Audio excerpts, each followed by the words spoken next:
So I skipped ahead in the build just a little bit due to the pinion issue that I've got right now, but I'm working on that, and I think I've got a part coming from Axel to take care of that. So in the meantime, like I said, I'm jumping forward. So what I've done here is I've built the rear structure of the truck. This is the rear portion.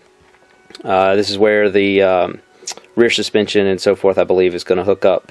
But the one thing I wanted to kind of show you is just how it looks assembled. Pictures can be kind of hard to tell exactly how it looks, but that's just how it should look.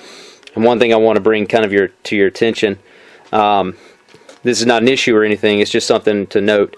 I'll try to zoom in on it right here, but there's several notches along these parts on the roll cage and down in here. And this part of the structure is clamped, and it's intended for you to be able to adjust it, obviously. And in the pictures here, it shows about 3 of the little indentions above the top of this. So that's what I use to kind of notate it. It doesn't really show back here what it's supposed to be, so I assumed if it's 3 here, I assumed 3 there. So I'm going to try to zoom in a little bit and show you what I'm talking about. So get zoomed in right there. Now let me see if I can focus in on it. But you can see right there the 3 notches. And that's what I was talking about. And then the same thing is going to be right there as well. Let me get that clear enough for you to hopefully see. So you can kind of see how I did that. But that's just what I wanted to kind of show you, so that you could see what it looks like. Just sort of a note to note, or just sort of a thing to take note of. Okay, so I'm getting ready to put together the rear sway bar and the 2 lower links here. As you can see up here, they're going to go down to the axle itself. One thing I want you to note is that the top ball ends will be different from the bottom ball ends. They look similar, but they are not. This is the set that you see in most of the kits. You use these all over the place.